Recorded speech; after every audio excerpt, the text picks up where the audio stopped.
Welcome to Wisp Tales, short stories with long half-lives. Tonight, we're calling out the sneaky habits that drain your 20s without making a sound. No lectures, no fluff, just real people, real choices, and the kind of, oh wow, that's me moments you can't unhear. If you're ready to stop drifting and start deciding, take a breath and let's begin. The first mistake didn't look like a mistake at all. It looked like a curated life. It looked like the right coffee mug in the right apartment with the right sunrise behind it. Maya called it catching up, though she could never say with whom. New job, first real paycheck, and suddenly her world had a softness. Linen duvet, framed prints, a rug that shed like a golden retriever. She told herself it was harmless. Everyone she knew was upgrading. The group chat bloomed with glossy kitchens and weekend plans that started with brunch and ended with ride shares that always cost more than they should. Jordan texted her a selfie from a networking mixer. Lapel pin, name tag, a grin. "You're coming to the next one," he wrote. She said yes because saying yes felt like being a person who was going somewhere. She said yes again the next weekend, and the next until her calendar looked like a parade she didn't remember joining. On a Wednesday night, she was trying on a jacket in a mirror that still had the barcode sticker stuck to the corner. Her bank app sat open on the dresser, bright as a warning sign. The balance wasn't scary, just thin. Thin like ice that holds until it doesn't. Her statement was a souvenir shop of small joys, oat lattes, a second streaming bundle she forgot she had, a delivery fee for a single bag of salad because she didn't want to go out in the rain, a last-minute concert ticket she bought because someone said it might be the last chance to see them small. She wasn't reckless. She kept her credit score neat, paid on time, did her work, smiled in meetings, but she noticed that the mornings felt heavier, as if every object she bought needed her to carry it a few extra steps. She noticed that the people she tried to impress didn't notice, and the people who loved her didn't care. Still, at 2 a.m., she scrolled rentals she couldn't afford, then clicked a tab labeled side gigs, like it might hand her the life she was pretending to have. When Tyler, quiet, steady, friend from freshman year, came by to borrow her drill, he saw the open bank app and said, "Do you want to talk about that, or should I pretend I didn't see it?" She laughed, a small, brittle sound. "It's fine." Fine is what people say when they're doing math in their head and losing. What's the story you're telling yourself right now? I'm building a grown-up life, that this is what it looks like, that I'm late. Late to what? She didn't have an answer.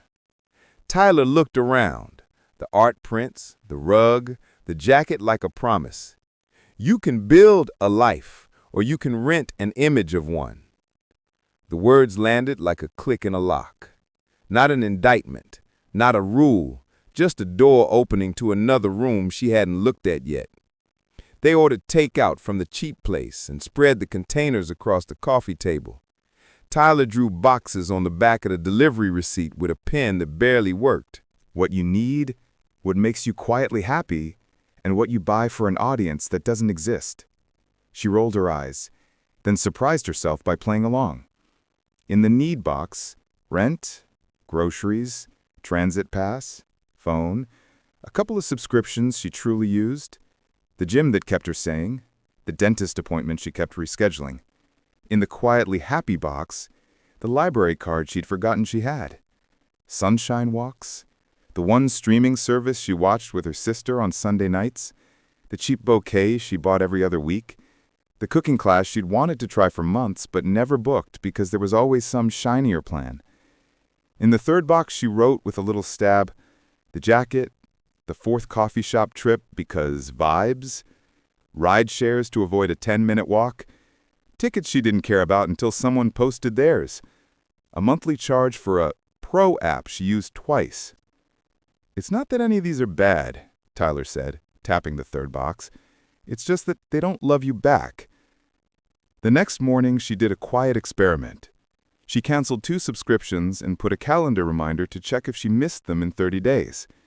She moved her direct deposit so that a small slice of money slipped away to a place she labeled Future Maya before she could float with it. She walked to work with a podcast instead of calling a ride because it was drizzling. No one applauded. Nothing exploded. It felt like changing the angle of a picture frame by a degree. At the office, Leah from finance popped by her desk. "We're doing a volunteer shift Saturday, sorting donations. You should come." Maya almost said no. The group chat had a rooftop thing, and last time she'd missed one, she spent half the evening watching it happen through stories like a kid with her face pressed to the bakery window. But the yes sprung out of her like a well-trained pet. Saturday, the donation center smelled like cardboard and soap. She spent an hour sorting winter coats and another pairing tiny socks so gently it felt like an apology to every child who'd ever had cold toes. A college kid named Evan worked next to her, telling deadpan jokes about his econ professor and asking thoughtful questions without trying to slide into anything. The work wasn't glamorous. It was frictionless. It didn't require proof. On the train home, her reflection in the window looked like someone she recognized. That night, the group chat erupted about the rooftop. "Come through," someone wrote. Maya typed, paused, and then wrote, "I'm in for dessert after," and meant it. She went late, left early, didn't buy drinks she didn't want, and didn't post. No one noticed. Or maybe they did and loved her anyway. Either way, she slept better. On Sunday, she opened her notes app and wrote 3 lines. "I'm allowed to be new at this. I don't have to keep up with a life I don't want. I can spend like the person I'm becoming." Monday came with its own temptations. A coworker declared a treat-yourself lunch at the trendy spot because it's been a week, even though it was barely noon on a Tuesday. Maya ate her leftovers and walked with Sam around the block. "I'm trying something," she told him. "Less proving, more choosing." "It looks good on you." At home, she pulled the jacket from the chair where it had draped like a sigh. She tried it on. It looked great. She folded it back into the bag and returned it on her way to the library. On the hold shelf, 2 books waited under her name, one she'd requested months ago and forgotten.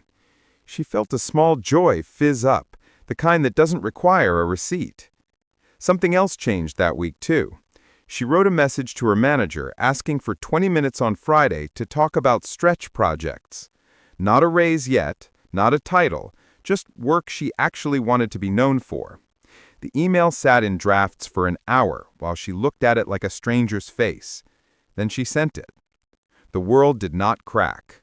Her manager replied, "Absolutely, been meaning to talk, proud of the initiative."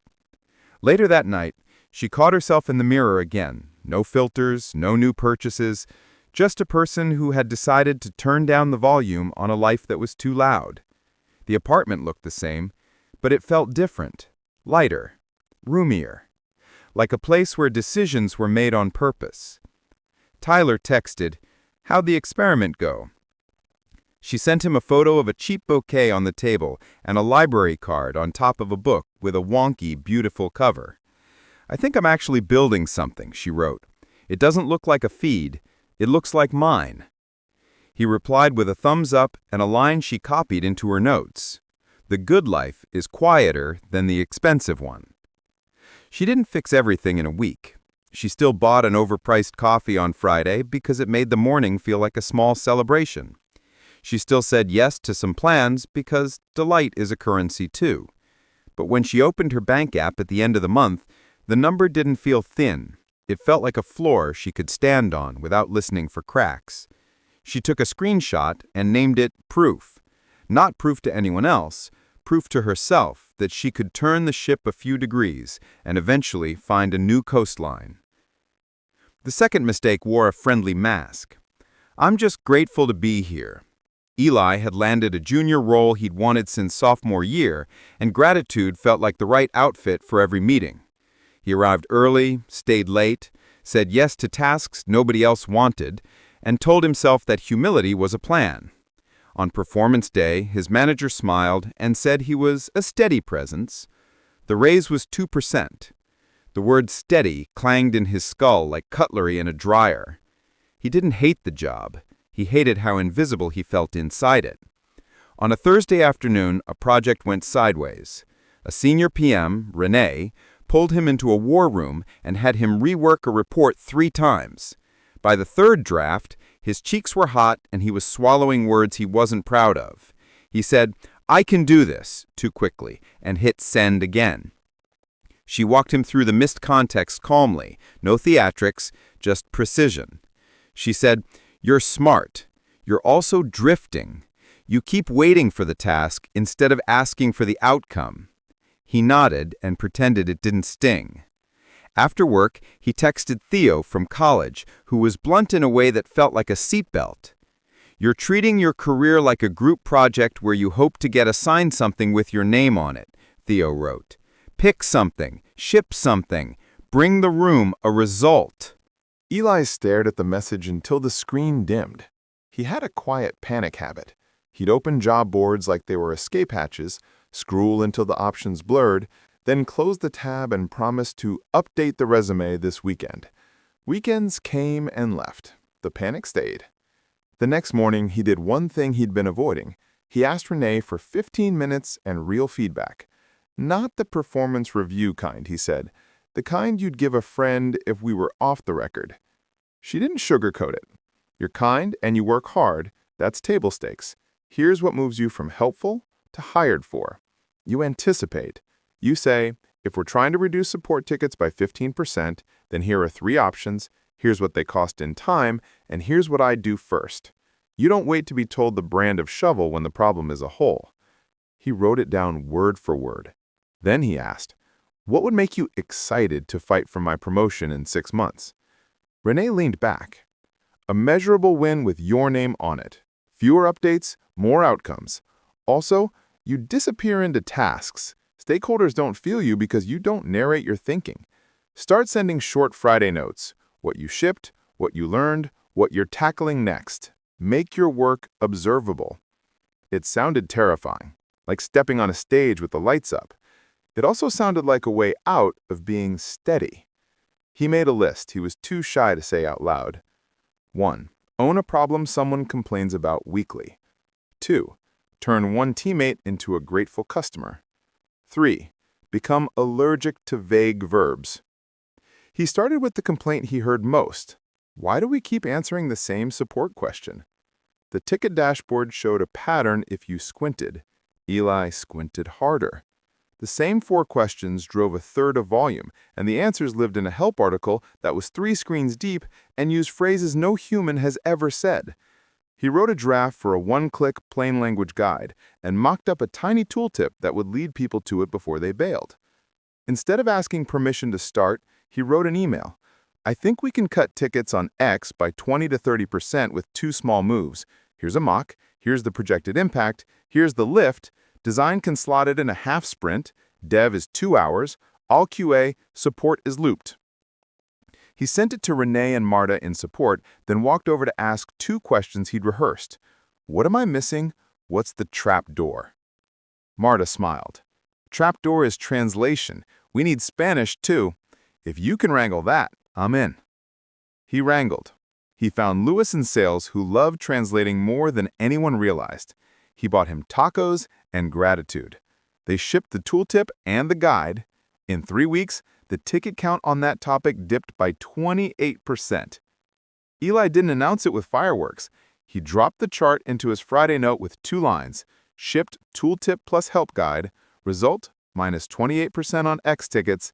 Next, test variant with icon versus text. People started replying to his Friday notes with "nice" and "can we borrow your template?"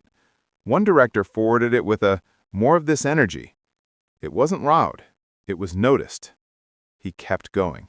He stopped narrating tasks and started narrating outcomes. He asked to sit in on a call with a cranky enterprise customer and took notes like a court reporter. When the customer complained that onboarding felt like a scavenger hunt, Eli mocked up a checklist with a single Start Here button. He posted it internally with a short loom. 2-minute tour. If you hate it, tell me where. 2 teams gave him edits. 1 VP said, ship it and measure. Somewhere in month 4, a recruiter messaged him on LinkedIn. Loved the case study you wrote on your blog. He had no blog. He opened a blank page, wrote up the support ticket project with screenshots and numbers, and hit publish. He didn't ask himself if it was good enough. He decided good enough was something you made by doing it again next month. He still had days where he felt like a kid in a suit. He still had meetings where his ideas landed like paper airplanes. But the ratio changed. The calendar felt less like something happening to him and more like something he was shaping with small, sharp tools. A Friday note, a mock, a question asked 2 levels up with a clear why. On a gray afternoon, Renee pinged him. Got a minute? He walked in expecting a new fire. She closed the door. I put your name in for the mid-cycle bump. The way you turned the support complaint into a measurable win, that's the job. Also, 3 people forwarded your Friday note last week with, this is helpful. Keep that cadence. And start training Ava on your process. If you can make someone else good at this, that's leadership. He said thank you and tried not to grin like a golden retriever. Later, at home, he opened his notes and wrote a line for future him. Being grateful is good. Being grateful and visible is better. Being grateful, visible, and useful is a career. He sent Theo a photo of a sticky note on his monitor. Outcomes over tasks. Theo replied with a voice memo. There he is. None of this required permission. It required a decision he had been postponing because it felt arrogant to declare himself ready. He didn't declare anything. He started acting like the person he hoped to become and let the evidence accumulate until even his own doubt had to squint to see him the old way. The third mistake felt like adulthood with training wheels. We'll just split it. Tasha moved into a sunny 3-bedroom with Ben and Leela because it was close to everything and the security deposit didn't make her eyes water. The group chat agreed on vibes, plants, and an imaginary cleaning schedule that no one ever opened again. Utilities landed in Tasha's name because she had the fastest fingers on sign-up day. We'll Venmo you, they said. Obviously. The first month, everyone paid on time. The second month, rent cleared, but the power bill sat in pending while the fridge hummed like a hungry bee. Ben started working nights and answered messages in emojis. Leela got a new boyfriend and disappeared most weekends. Tasha kept a spreadsheet she glanced at the way people glance at fire alarms, reassured by its existence without testing if it worked. One day, a letter came that didn't look like a letter. The font was too stern. The envelope screamed important. She left it on the counter for an hour, like it might delete itself. When she finally opened it, the words were plain. Final notice. The power company hadn't been Venmo'd, the autopay had bounced, and the past due balance included a fee that looked like a dare. You didn't remind us, Ben said, half asleep, which felt like an accusation for unpaid labor. She paid it because food spoils, and so do relationships. She told herself it was a one-time patch, a friendship tax. Then Leela's boyfriend slid into the apartment like a rolling suitcase. Ben stopped labeling leftovers and started forgetting to replace the paper towels. Tasha picked up the slack and had opinions she swallowed so hard they sat like stones. The day the Wi-Fi blinked out for the 3rd time, she sat in the hallway with the router in her lap and felt something old and tired stand up in her chest. She didn't want to be the house parent. She didn't want to be the unpaid treasurer of 3 adult lives. She wanted her credit score to survive her 20s. She made pasta, poured 3 bowls, and said, "We're doing this differently." They laughed at first, then realized she wasn't auditioning a bit. She had papers, not legal contracts, just rules with teeth. House account, 1 shared checking just for rent and utilities. We each auto-deposit on the 1st. If the money isn't there by the 3rd, late fee to the house account. Auto-pay hits from the house account. No more Venmo confessions at midnight. Ben frowned. That's intense. "What's intense is explaining to a landlord why the power is off," she said. "What's intense is a collection on my credit because my name was the one on the bill while you were sending me raccoon memes." They set it up on their phones at the table, because momentum dies if you let it walk to another room. Tasha moved utilities to the new account. She added their names as authorized contacts. She sent the landlord an email asking to add all 3 to the lease. The office said yes if they signed an addendum, so they did. She built an exit checklist in her notes. 60 days notice, approved subletter, final walkthrough with video, utilities transferred, non-negotiable. It took an hour and felt like building a fence around a garden. The next month, the money landed like it was supposed to. The month after, Leela asked if her boyfriend could chip in for water since he was now unofficially official in their living room. The old Tasha would have said, "No worries." The new Tasha handed over a blank guest policy they filled in together. 2 weeks max without extra rent, then either contribute or move. They chose contribute. The couch stopped feeling like a shadow. There was still friction. Ben forgot trash day twice, and the kitchen flirted with disaster. Tasha didn't lecture. She put a laminated chore wheel on the fridge like a kindergarten teacher and spun it while they laughed, then set reminders on everyone's phones. When the reminders chimed, the trash left the building. The bathroom stopped being a negotiation. 2 seasons later, Leela got a job across town and told them early, like a grown-up. They walked through the exit checklist together, paint touch-ups, key return, a spreadsheet with her portion of the last bills. The subletter, K, came by with references and asked, "What's the system?" Tasha showed her the house account like a secret handshake. Kay nodded. "Love it," she said. "My last place did Vibes. Vibes don't pay Comcast." On a quiet Thursday, Tasha opened her credit monitoring app and saw her credit score climb back up like a slow sunrise. No collections. No surprises. She texted her mom a screenshot with a little confetti emoji and made herself a good sandwich. That night, the 3 of them, now Tasha, Ben, and Kay, sat on the floor with takeout and a cheap bottle of something cold. They drafted a house rule they actually liked. No new commitments after midnight, financial or emotional. It made them laugh. It also worked. When the lease renewed, the landlord commented on the hallway camera footage. 3 tenants carrying out recycling in the rain, laughing, not yelling into their phones. "You're the only unit I never hear from," she said, in a good way. Tasha smiled. The apartment hadn't gotten larger, but the anxious part of it had. She could breathe in the space that rules had made. She didn't need to be everyone's mother. She just needed a system that didn't confuse kindness with chaos. The 4th mistake hid behind ambition. Cassie loved the thrum of a full calendar, the color blocks stacked like Tetris, the notifications like applause. She woke to a blue glow, scrolled before her eyes focused, and drank cold brew like medicine. Her friends joked she was a weaponized morning person. But mornings had become whatever time she finally collapsed for 4 hours and called it sleep. At first it worked. The promotions came, small, then larger. She ran on adrenaline and the story that this was her season to grind.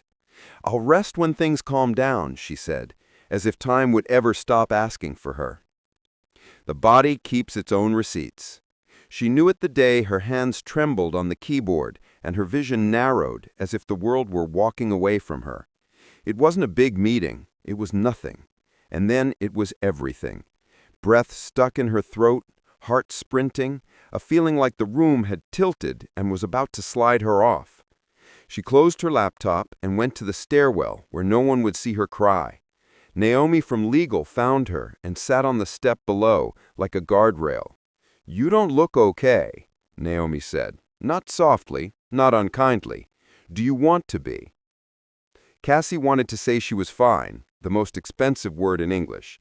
Instead, she nodded. They sat without fixing it. Naomi told her a story she hadn't told anyone at work. 10 years ago, she woke up in an ambulance after fainting in a bathroom because she'd been living on coffee and deadlines. The ER doc said, "You've confused endurance with health. I believed him. That night, Cassie made a deal with herself that felt small and radical.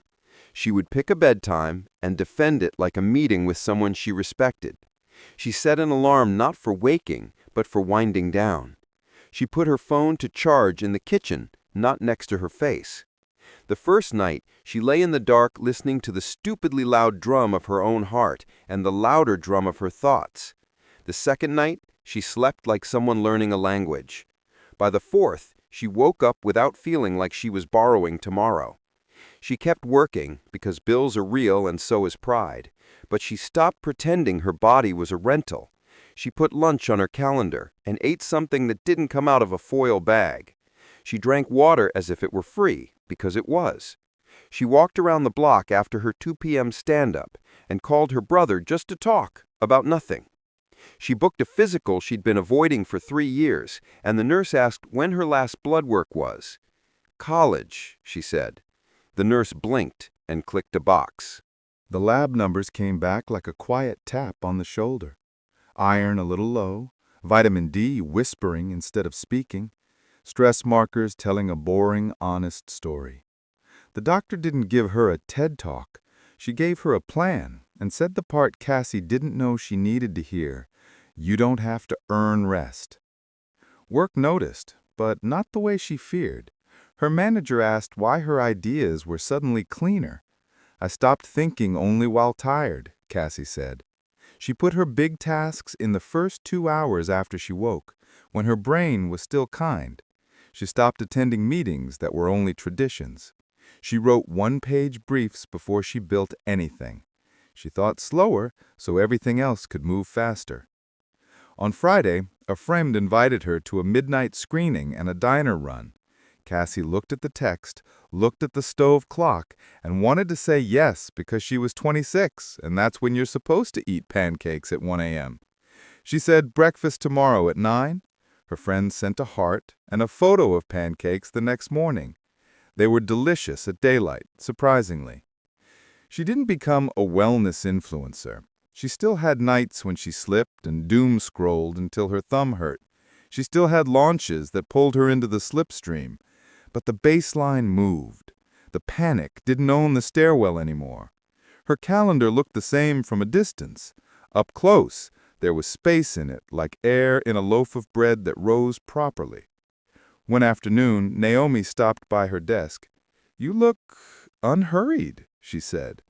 "I'm trying to be on my own side," she answered, and meant it. Weeks later, when a new hire apologized for not responding to a message at 11:47 p.m., Cassie wrote, "No rush. We move during work hours." The sentence felt like a small torch passed down a hallway. She thought of the ambulance she hadn't met and hoped the new kid never would. The fifth mistake felt noble while it wasted years. Staying because leaving would be awkward. Riley and Nate had a rhythm that looked like compatibility if you didn't listen too closely. Sunday errands, shared playlists, inside jokes that were mostly about being tired. They were good at restaurants and bad at repairs. Arguments ended with, "I'm sorry you feel that way," followed by a truce that tasted like silence. When friends asked how it was going, Riley said, "We're working on communication," which meant she hoped time would turn friction into fit. Breakups were for people who had dramatic reasons. They had groceries and a shared calendar. One evening, after a half-fight about nothing, a lamp left on, a tone, it slipped out. "Do you even like me?" she asked. "Outside of the convenience?" Nate blinked, surprised and a little offended, like the question itself was an insult. "Of course I do. We've been together forever." Which was not an answer, just a timeline. The next day, she found a note she'd written to herself months ago and tucked behind a cookbook. "Things I want that don't need permission." It listed small, almost embarrassing desires. Join a climbing gym. Visit her sister for a long weekend without coordinating 6 spreadsheets. Wake up to quiet and read before her phone found her face. She'd written those when Nate had rolled his eyes at the idea of spending money on silly hobbies and suggested they be smart and wait. They were always waiting for a better time to be themselves. That week, Mina, the friend who never lied for comfort, asked if Riley wanted to try a bouldering class. Riley said yes before she could build a case for no. She expected to be terrible, and was. She also laughed in a way she hadn't in a while. Not the polite kind, the ugly snort kind that shakes out stress. After class, they sat on the curb with watery smoothies, and Mina asked the question Riley had been dodging. If this were a job, would you keep it another year? Riley looked at the parking lot and swallowed. I don't know how to leave without it blowing up the friend group, she said.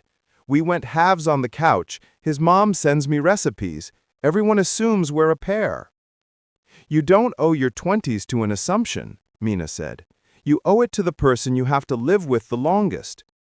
Riley went home and did a quiet audit, not of Nate, but of herself. She listed what they were great at: road trips with playlists and drive-through fries, tag-teaming cooking when the kitchen felt like a game show, taking care of each other when the flu hit. Then she listed what felt like a knot: the recurring argument about her friends, the way he called her job cute when she stayed late to ship something big, the way decisions happened by inertia because the alternative was hard. She didn't need a villain, she needed a decision. She asked Nate for a walk. He suggested tomorrow. She said now. They took the long way around the block, and she kept her voice calm because this wasn't a courtroom, it was her life. I don't think we want the same shape, she said. I keep shrinking to fit us. He went very still. Then he got practical. We signed a lease. He named the couch. He named the holiday flights. He named the dog walking schedule they didn't even have. All the logistics that pretend to be love because they're heavy. Riley had rehearsed this. I'll cover rent for 2 months while you find a new place, she said. You keep the couch, I'll take the chair. We split the deposit fairly. I'll draft it tonight. We can do this kindly, or we can do it forever.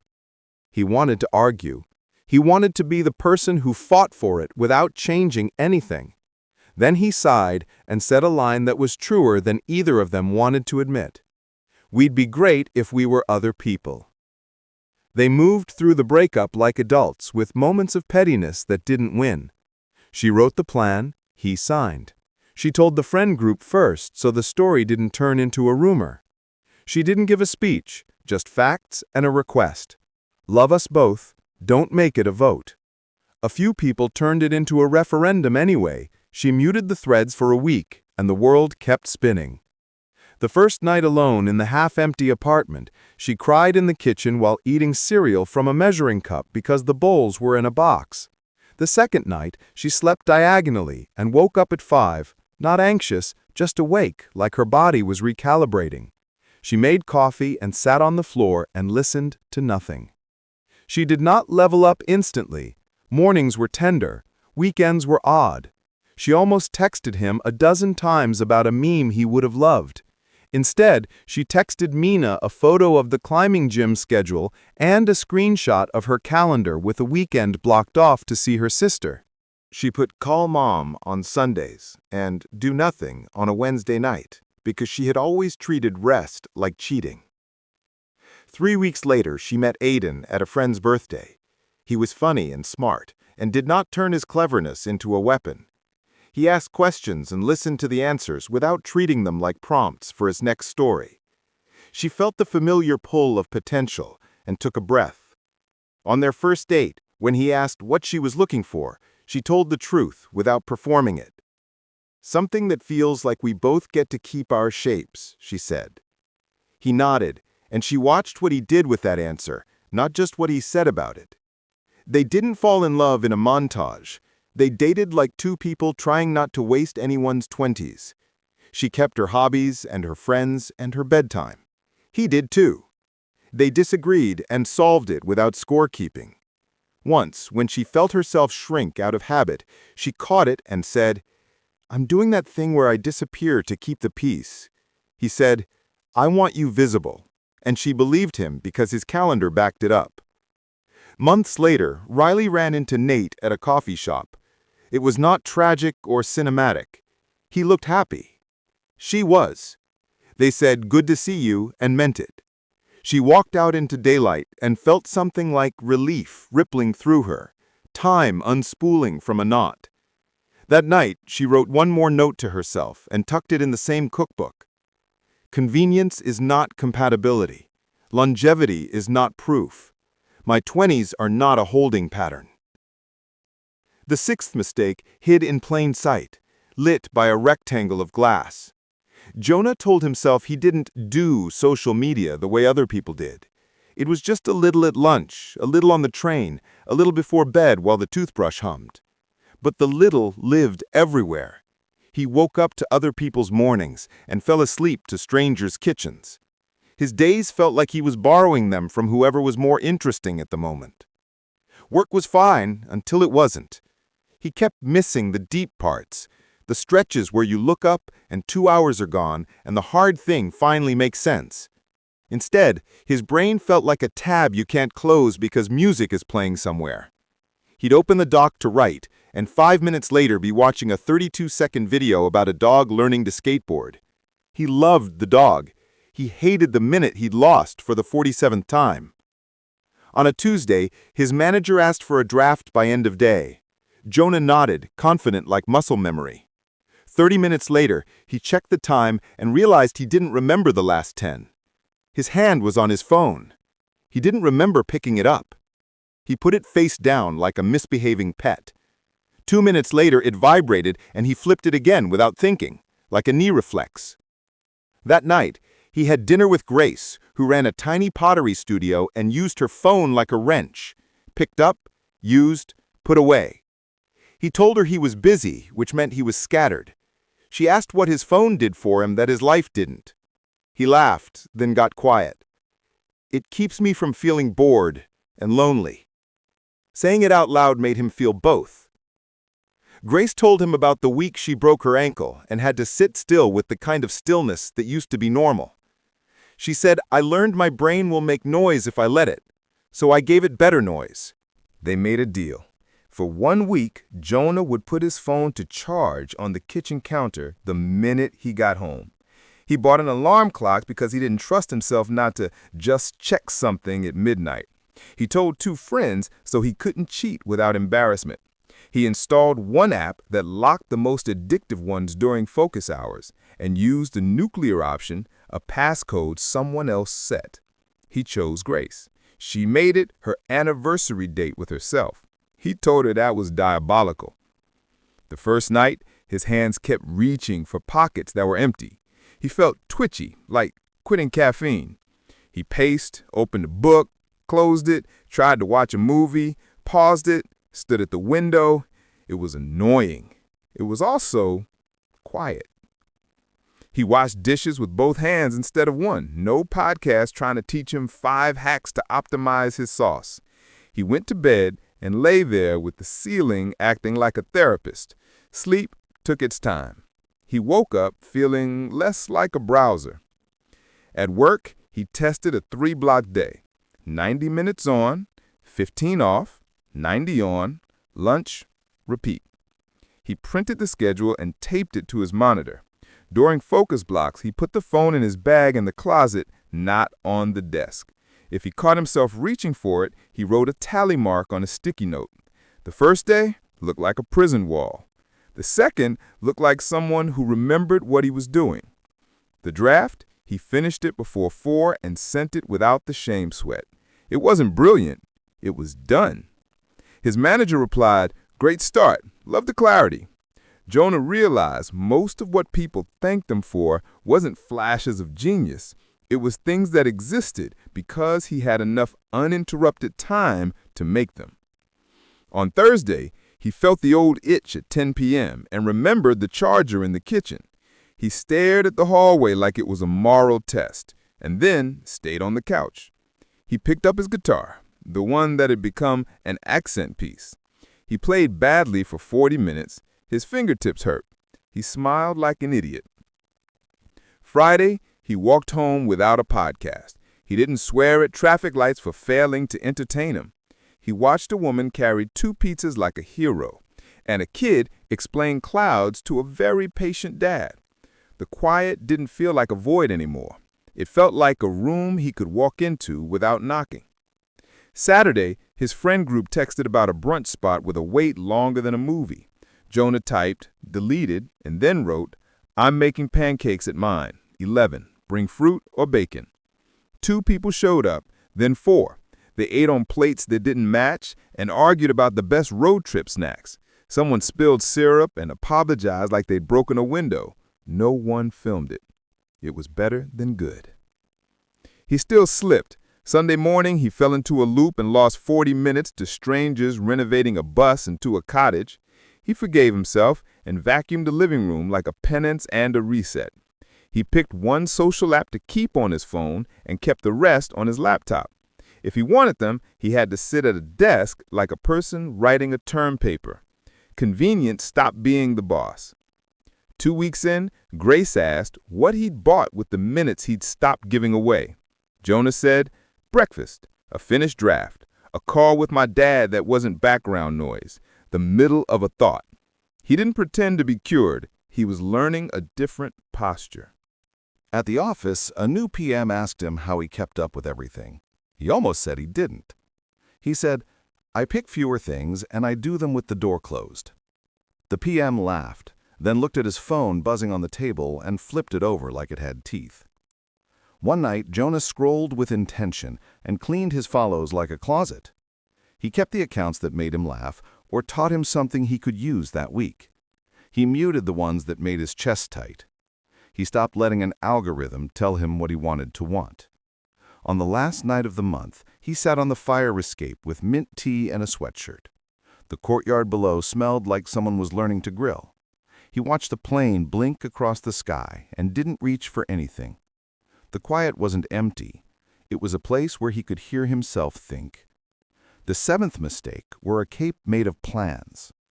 Arya had notebooks full of ideas, a newsletter about weird history, a recipe blog that only used 5 ingredients, a tiny app that split grocery costs without turning friends into accountants. She could talk for an hour about any of them, fonts, names, color palettes, launch checklists, then close her laptop and feel like she'd done the work. She called it preparing. It was procrastination with a nicer posture. Her roommate, Dev, shipped ugly things that somehow helped people. He'd post a link at midnight with a shrug emoji and a line that said, "It works." Arya envied the part of him that didn't require a standing ovation from his own brain before moving. One night, she spread sticky notes across the coffee table until it looked like a crime board. "I'm finally doing the grocery split app," she announced. Dev nodded and asked the only question that matters, "When can I use it?" She gave a date 3 weeks out. He shook his head. "This Friday, the version that makes me send you a bug emoji." She wanted to resist. Her mouth said, "Fine."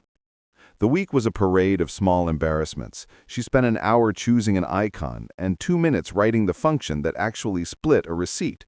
She rewrote copy nobody would read twice. She realized she was designing a brand for a tool that didn't exist. Thursday night, she ripped off the pretty parts and made it ugly on purpose. Gray boxes, 1 screen, 3 buttons. You entered names, totals, a tip, and tax. It spit out exact amounts. No login, no design system, no blog post. At 11:38 p.m., she sent Dev a link labeled "Be Gentle." He sent a screenshot with a pepper emoji. "Bug, it hates long names." She fixed it, hit refresh, and felt the thrill she hadn't felt since the 4th grade science fair when her volcano actually erupted. Ugly worked. Friday morning, she texted it to 3 friends who always fought over brunch math. They used it and sent more peppers.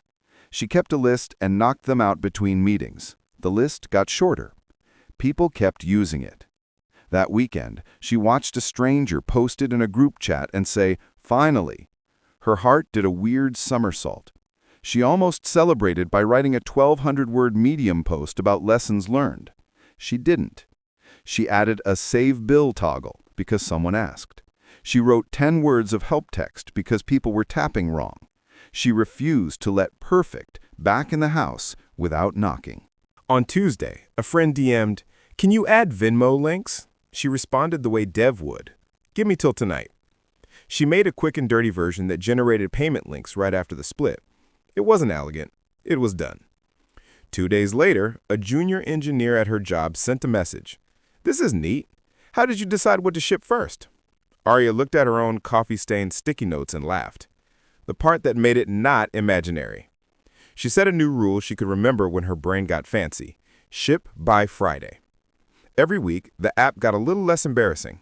A designer friend gave her a color token file. She applied one color, not the whole palette. A marketer friend offered to write launch copy. She asked for a single sentence and put it on the landing page. The sentence did more work than the 3 paragraphs she'd been polishing in secret. People were emailing her asking for features she'd already planned to overthink. One night, she found her notebook from January and flipped through the sketches. They were beautiful and useless. She closed it and wrote a note on the last page. You don't owe anyone an immaculate origin story. You owe the world something that exists. Dev brought home a grocery bag and dumped it on the counter. "We're using your app," he said. They did, and it took 12 seconds, and nobody argued about who owed for the avocados. It was a tiny victory, small enough to hold in one hand. It felt bigger than all the imaginary plans she'd ever admired. A month later, a local newsletter featured the tool. Built by a neighbor, it said. She got 40 new users and 5 peppers. She smiled at the peppers like they were flowers. She answered each one with "fixed" and a winking receipt emoji. She slept better. On a quiet Sunday afternoon, she opened a blank doc and caught her reflection in the laptop screen. Someone who had decided to be the kind of person who finishes. She didn't need to say it out loud. The URL said it for her. The 8th mistake hid behind good grades and a decent job, assuming momentum would carry you. Nina graduated, landed a role that sounded impressive at reunions, and coasted on what she already knew. Promotions went to people who seemed, frankly, less clever, but they had receipts, certificates, shipped work, talks, pull requests, dashboards with their names on them. Nina had meetings. It cracked on a Tuesday when a new hire, half her age, demoed an automation that cut a week-long tasks to an afternoon. People clapped the way they clap when something obvious finally exists. Nina smiled and felt a thud in her stomach, the sound of a ladder she had noticed, pulled just out of reach. On the commute home, she opened the Notes app and wrote down 3 things she wished she could do without asking anyone. Build a simple data dashboard, tell a story on a stage without a script, negotiate without feeling like she was apologizing. The list looked like a person she almost was. She texted her brother, who was annoyingly useful. He said, pick one skill that makes all your other work lighter. Buy a cheap course, block the time like a class you can't skip. She rolled her eyes and bought the course. She didn't watch it. The tab glowed for a week like a gilt nightlight. So she made the time non-negotiable by making it public. Every Thursday at 7, she sat in a conference room with a glass wall and a sign that said, "Nina's office hours. Ignore me unless it's on fire." She brought headphones and a spiral notebook like a kid. 2 hours, no slacking, no tabs that didn't teach. It felt dorky. It also felt like air returning to a room that had been stuffy for years. Week 1, she learned to pull data without begging someone in analytics. She built a tiny dashboard for one metric her team always argued about and emailed a link with 2 lines, live view, updates daily. Week 2, she started a document called Talk Starters and wrote 10 outlines for 5-minute lightning talks. Week 3, she practiced in front of her phone camera and hated it and did it again. Week 4, she asked to present the dashboard at stand-up. Hands went up with questions she could finally answer without guessing. By month 2, she wasn't trying to become an expert at everything. She was becoming dangerous at one thing that mattered. Her boss noticed, but not with fireworks, more like, "Hey, can you show the ops team how you built that?" She did, and they stopped CCing her on every single request because now they could self-serve. Her inbox got quieter. Her calendar got better. Then she took the scariest item on the list, public speaking. She put her name in for a lightning talk at the internal meetup and wrote the whole thing like a story with a punchline that was a graph. She practiced in her living room until her upstairs neighbor stomped twice, her accidental applause meter. The night of, her hands shook until the second slide. People laughed in the right place. 2 folks asked for her deck after. She slept that night like she'd moved a couch by herself. One afternoon, a recruiter called. Friendly voice, good company. When they asked about compensation, Nina didn't panic and whisper a number. She said, "Based on the scope you described, I'm targeting X to Y. If that's out of band, we can save each other time." The recruiter didn't hang up. The world didn't punish her for knowing her range. Even better, she didn't jump ship. She took the range to her next one-on-one and said, "I want to grow into this here. What would you need to see in the next 90 days?" Her manager listed outcomes. Nina wrote them like a contract with herself. On Friday nights, when she used to collapse into a couch scroll coma, she started a tiny ritual. Demo dinner. Pizza box, laptop on the table, show and tell for 1. What did I learn this week that future me will thank me for? Sometimes it was a shortcut key combo. Sometimes it was a small module that made a boring report push button. She added each to a folder called Stack. Watching the folder grow was like watching interest accrue, slow, then suddenly obvious. None of this turned her into a machine. She still had weeks where the course tab gathered dust, and the only thing she learned was that she should have gone to bed earlier. But by spring, she had a portfolio she could link, talks she could reference, and a muscle she'd never had. The ability to pick a skill and get it inside her bones without waiting for someone to assign it. At a team offsite, the new hire who'd impressed everyone months ago asked where she'd learned to make her dashboard so clean. Nina almost said YouTube and stubbornness, which was true. She said, "A little every Thursday." He nodded like she'd told him a secret. Maybe she had. The 9th mistake snuck in wearing a party wristband. Keegan wasn't a wild mess. He was social. Happy hours that slid into one more, weekends that started on Thursday, dinners that came in boxes with sauces he couldn't pronounce. He called it balance because he jogged twice a week and owned a blender. But Mondays felt like climbing out of a pool in wet jeans, and his bank account kept asking who exactly he was feeding. It wasn't the drinks. It was everything orbiting them. The ride shares, the late-night orders, the we'll split it tabs no one split, the Tuesday we deserve this that turned into Friday we earned this. He kept meaning to learn how to cook something besides eggs and toast. He kept meaning to have just 2. Meaning is a very patient verb. One morning he opened his camera roll and realized most of his photos were of plates set on dim tables. He scrolled past the dozen variations of pasta and suddenly thought, is this my hobby? The thought felt funny and then sad. He checked his calendar and saw how many plans were built around where are we drinking rather than what are we doing. He didn't stage an intervention on himself. He ran an experiment. 30 days, he said, but not dry. Boring rules make rebellions. He picked a number, 5 social drinks a week, total. If he wanted them all on Saturday, fine. If he wanted none, also fine. He wrote it on a sticky note and told Amelia, the friend who would rat him out with love. The second rule was about food. Learn 3 weeknight meals that took less than 25 minutes and didn't require a culinary degree. He chose tacos, sheet pan chicken and vegetables, and a giant salad that actually tasted like something on purpose. He made a shopping list that didn't include emergency chips. The third rule was money-shaped, a separate debit card with a weekly allowance for going out. When the card said no, the night said later. Week 1, he felt both smug and ridiculous. He Googled how to cut an onion without crying and cried anyway. He chopped too slowly. He burned one pan and named it lesson. He went out on Friday and used 3 drinks like currency, then said, "I'm good," and watched the group blink and then keep talking.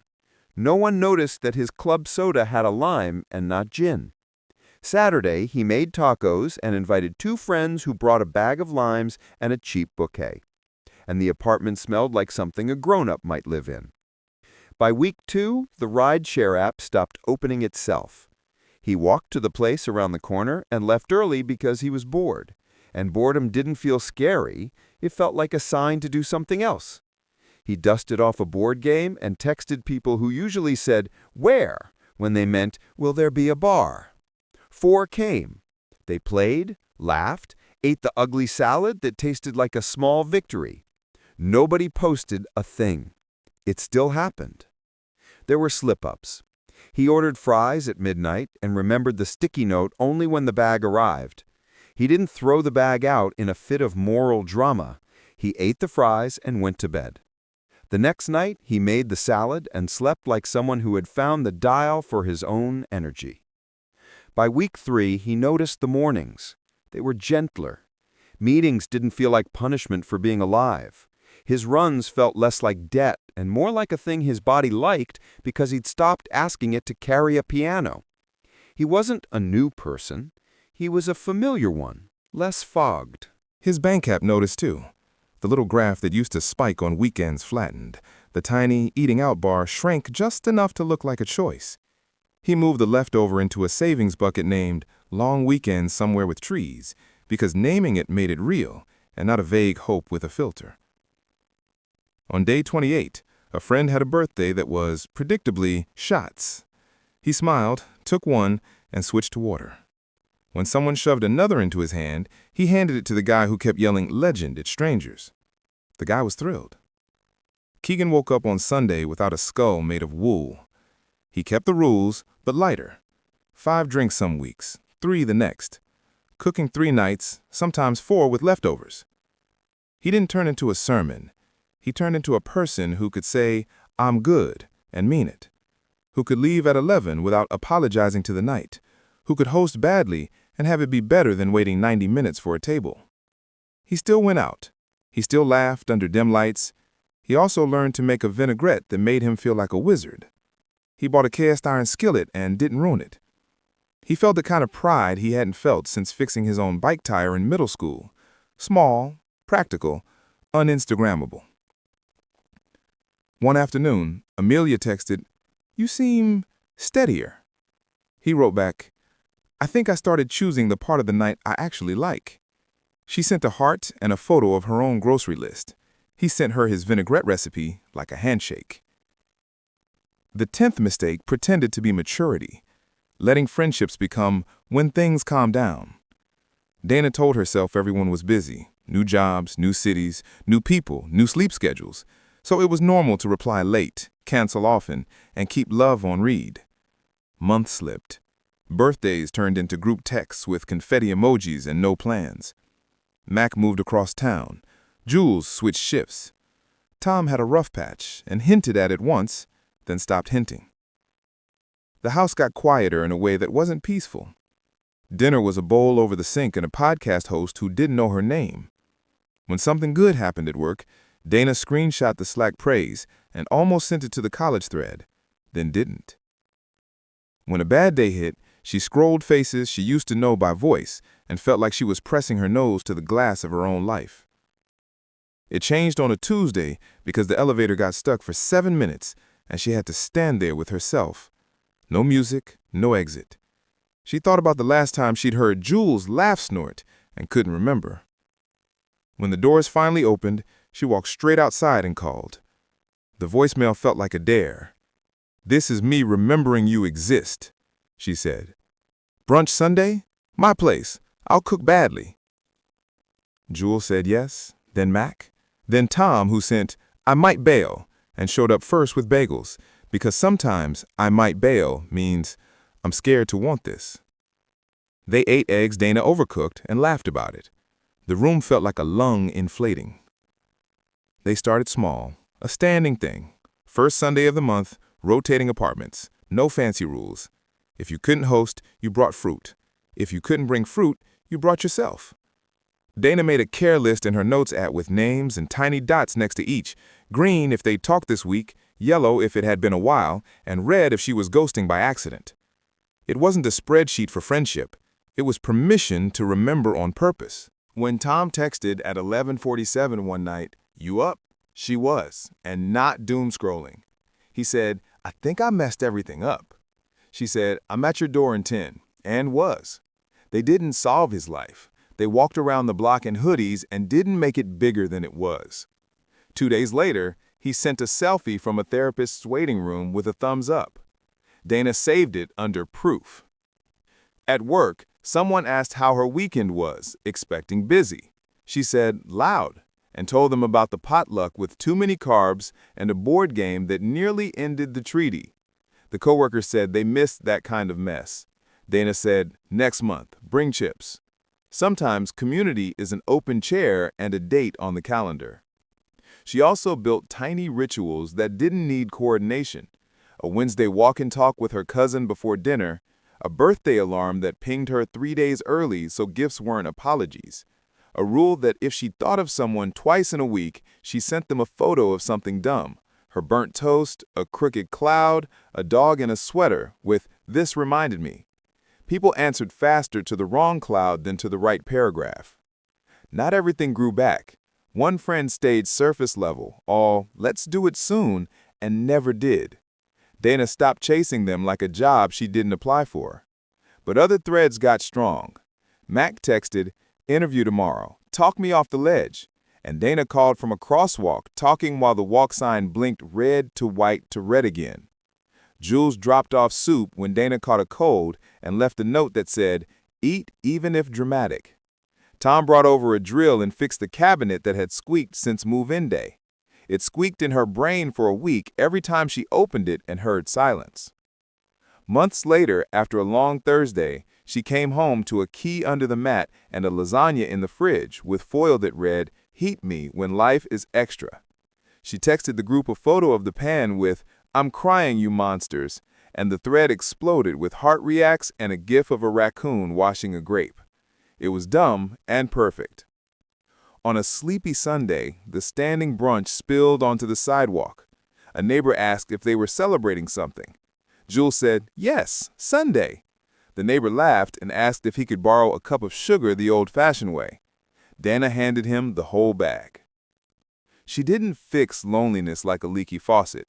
She made a habit out of showing up and let time do the slow work. Her apartment didn't get bigger, but the city did.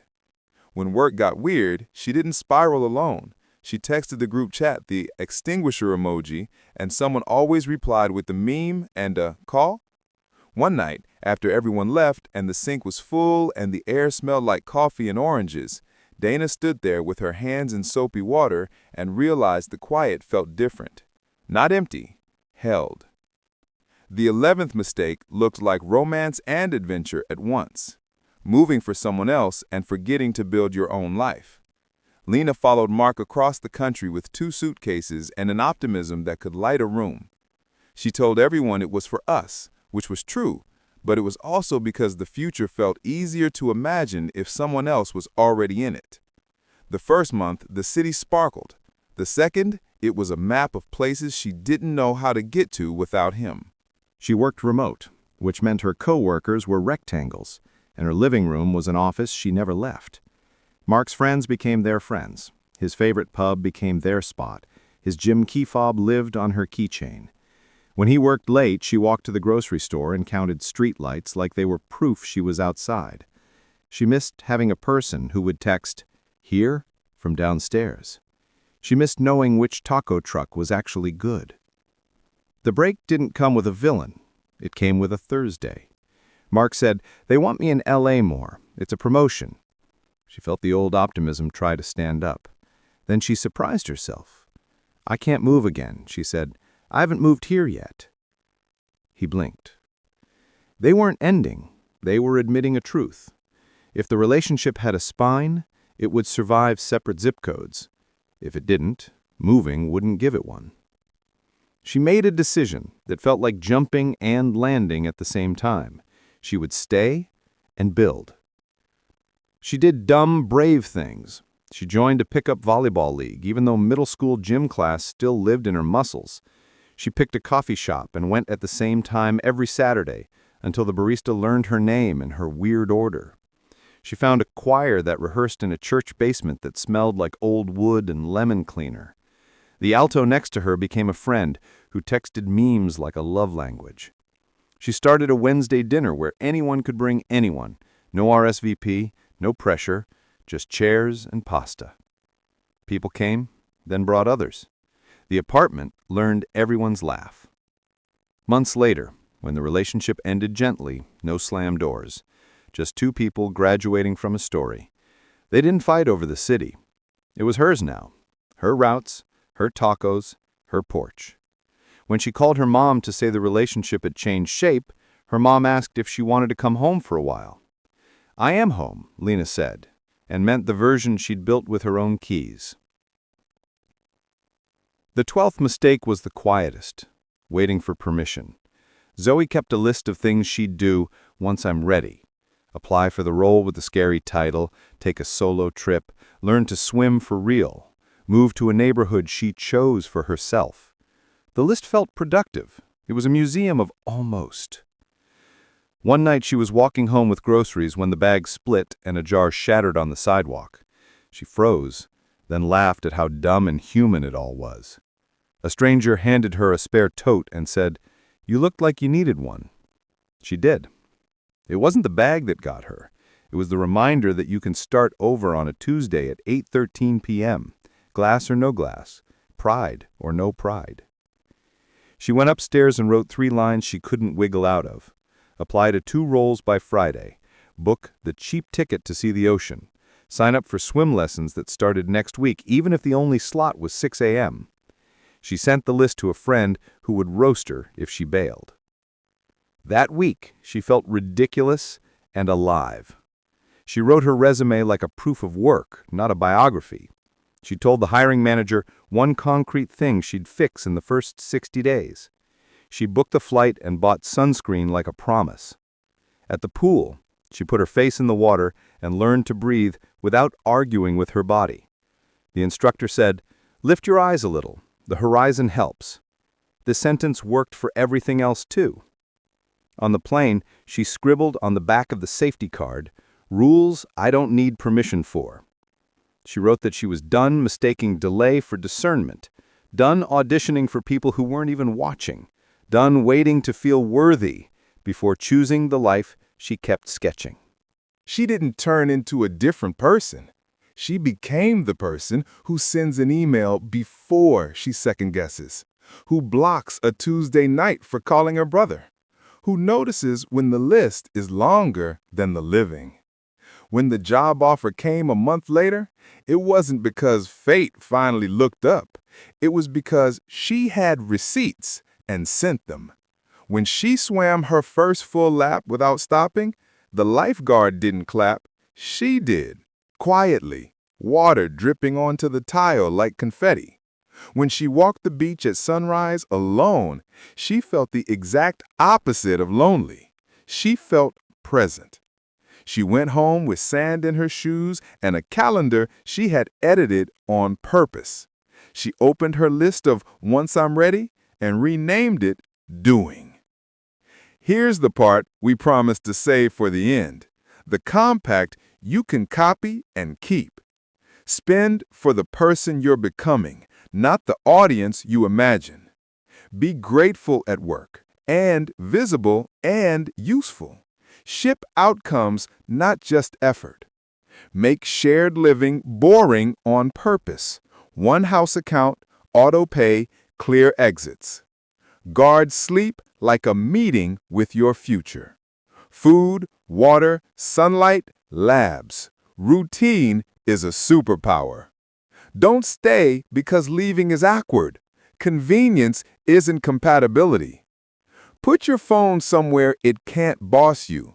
Buy back your attention with boundaries. Ship ugly, early, weekly. Perfection is a break. Momentum is a map. Keep learning on a schedule, not a mood.